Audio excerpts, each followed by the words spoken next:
একটা প্রশ্ন সেটা হচ্ছে যে এই যে অন্তর্বর্তীকালীন সরকার আসার পরে আপনাদের কনজিউমার্স অ্যাসোসিয়েশনের পক্ষ থেকে কোনো ধরনের রিকমেন্ডেশন দিয়েছে কিনা, আর যদি না গিয়ে থাকে তাহলে সামনে আপনার এরকম কোনো পরিকল্পনা আছে? আমরা কন্টিনিউয়াসলি সরকারের কাছে বিভিন্ন বিষয়ে কিন্তু প্রস্তাবনা পাঠাচ্ছি।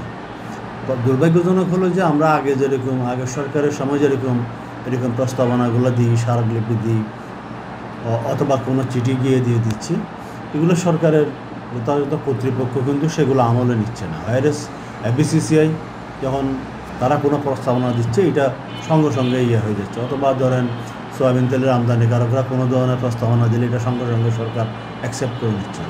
তা আমরা যেটা দেখছি সরকারের পক্ষ থেকে আমরা প্রতিটা সময় একটা নেতিবাচক ভূমিকার মধ্যে সরকার আমাদের প্রতি বৈরী বা বিমাতাসুলভ আচরণ করতেছে। যেহেতু আমরা 18 কোটি ভোক্তার পক্ষেই কথাগুলি বলতেছি, ভোক্তার স্বার্থের বিষয়গুলো, আর ব্যবসায়ীরা কিন্তু ব্যবসায়ীদের স্বার্থে বলতেছে। তো ব্যবসায়ীদের স্বার্থে সরকার যদি কোনো উদ্যোগ নিয়ে থাকে তখন সরকারের পক্ষ থেকে হয়তো কোনো ধরনের ভালো কোনো বিষয় থাকার কারণে এই বিষয়গুলো তারা লুফে নিচ্ছে।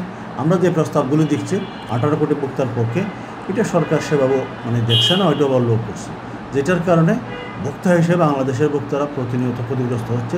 যদিও আমরা যখন আলোচনা করি তখন তারা বলে যে আমরা আপনাদের বিষয়গুলো বিবেচনায় রাখতেছি, কিন্তু আমরা কার্যত সেগুলো দেখতেছি না। দেখার কারণে ধরুন এখন কয়েকদিন পরে রমজান আসবে, রমজান আসলে দেখা যাবে প্রতিটা রমজানের ব্যবহার্য সবগুলি পণ্যের দাম কিন্তু আগে থেকে দাম ঊর্ধ্বমুখী হয়ে যাবে। তো রমজানের সময় এসে এই দাম কমানোর তোড়জোড় হবে, কিন্তু তখন তো দাম অলরেডি বেড়েই যাবে। তো আমরা যেমন শুধু রমজানের বেলায় বলি যে আমাদের প্রস্তুতি কী আছে, যদি কোনো ধরনের মূল্য ছাড় আমদানি শুল্ক ছাড় দেওয়া লাগে তাহলে এটা যেন আগে থেকে দেওয়া হয়। কারণ হলো আমাদের ব্যবসায়ীরা রমজানের 2-3 মাস আগে থেকে স্টক করা শুরু করে, তাহলে এই প্রস্তুতিগুলো সরকারের 2-3 মাস আগে থেকে নেওয়া দরকার। কিন্তু সরকার করে কি, রমজান শুরু হবে তার 1 সপ্তাহ আগে তার কার্যক্রমগুলো শুরু করে, যার কারণে এটার আসলে ফলাফলটা পাওয়া যায় না। সরকার কিন্তু সব করতেছে, কিন্তু এন্ড রেজাল্ট হিসেবে ভোক্তারা কিন্তু সুবিধা পাচ্ছে না। এই সুবিধাগুলি ব্যবসায়ীরা নিয়ে যাচ্ছে। এই কথাগুলি আমরা বলতেছি, এই ধরনের সুপারিশ কিন্তু আমরা অনেকগুলি দিচ্ছি।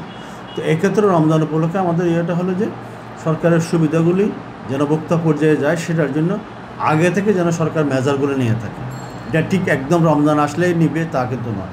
এবং আরেকটা বিষয় হলো যে সরকারি যে অর্গানগুলি আছে, মাঠ পর্যায়ে জেলা প্রশাসন অথবা ভোক্তা সংরক্ষণ অধিদপ্তর, বিএসটিআই, সরকার আরও যে উইংগুলো ডিপার্টমেন্টগুলি আছে সবাইকে নিয়ে যেন কাজগুলি করে। সিঙ্গেল ভোক্তা সংরক্ষণ অধিদপ্তরকে দিয়ে যদি এই কাজগুলি করাতে চায় তাহলে কিন্তু রেজাল্ট সেরকম আসবে না। আমরা চাই যে একটা সম্মিলিত এফোর্ট, এখানে ব্যবসায়ীদেরকেও আপনি সাথে নেন, ভোক্তাদেরকে নেন, গণমাধ্যম কর্মীদেরকে নেন, প্রয়োজনীয় রাজনৈতিক নেতাদেরকে নেন, নিয়ে সবাই যেন একত্রিত হয় যে নিত্য প্রয়োজনীয় ভোগ্যপণ্যের বাজার আমরা রমজানের ঠিক রাখবো ওই জেলাতে।